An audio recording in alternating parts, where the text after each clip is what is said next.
ঈদুল ফিতরের দিনে সকালে ফিতরা দিতে হয়, গরিবদের বাড়িতে খাবার পৌঁছানোর নিশ্চয়তা, এই জন্য রাসূলুল্লাহ একটু দেরি করতেন, সকালে কিছু খেয়ে যেতেন, 3-5টা খেজুর অথবা কিছু মিষ্টি অথবা কিছু খাবার খেয়ে ঈদের মাঠে যেতেন। ঈদের মাঠে রাসূলুল্লাহ সাল্লাল্লাহু আলাইহি ওয়াসাল্লাম প্রথমে সালাত আদায় করতেন। ঈদ আসলে আমাদের ঝগড়া আছে, 6 তাকবীর না 12 তাকবীর, 6-12 দুটোই সহি, কাজে ঝগড়া করবেন না। ঈদের পরে রাসূলুল্লাহ সাল্লাল্লাহু আলাইহি ওয়াসাল্লাম খুতবা দিতেন। আম খুতবা দেওয়ার পরে মেয়েদের ওখানে যে খাস খুতবা দিতেন। রাসূলুল্লাহ সাল্লাল্লাহু আলাইহি ওয়াসাল্লামের সময় মেয়েরা পিছনে জামাতে শরীক হতেন, রাসূলুল্লাহ উৎসাহ দিতেন।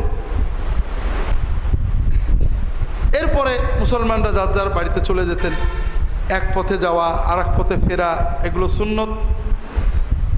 দেখা সাক্ষাৎ, সালাম করা, কেমন আছেন, দোয়া করা সুন্নত, মুসাফা করা সুন্নত,